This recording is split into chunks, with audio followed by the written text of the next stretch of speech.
মানুষ ভালো থাক, সবাই সবাইকে ভালোবাসুক। বৃক্ষের মতো যার যেটুক ছায়া আছে, সবাই সবার মাথার উপর ছড়িয়ে রাখুক। মানুষ মানুষের হাত ধরে হাঁটুক, মানুষ মানুষের পাশাপাশি থাকুক। জলের মতো যার যেটুক মায়া আছে, সবাই সবার পিপাসায় ভরিয়ে রাখুক।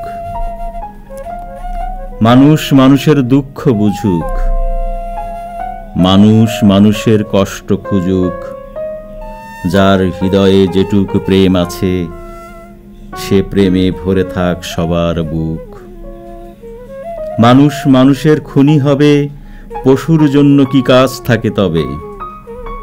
মানুষ মানুষের দংশন হবে, বিষধর সাপের কি কাজ তবে? মানুষ মানুষের ধর্ষক হবে, মানুষ অমানুষের পার্থক্য কি তবে? আমি বহু দূর থেকে সহজ করে লিখলাম কিছু কালো কালো অক্ষর, শব্দ, বাক্য আর স্তবকে। কেউ জানবে, কেউ জানবে না, কেউ পড়বে, কেউ পড়বে না, কেউ বুঝবে, কেউ বুঝবে না। মানুষ ছাড়া আর কেউ হয় না এতটা নষ্ট। নিজের রক্ত না ঝরলে সেই রক্তের রং লাল নাকি কালো চেনা খুব কষ্ট।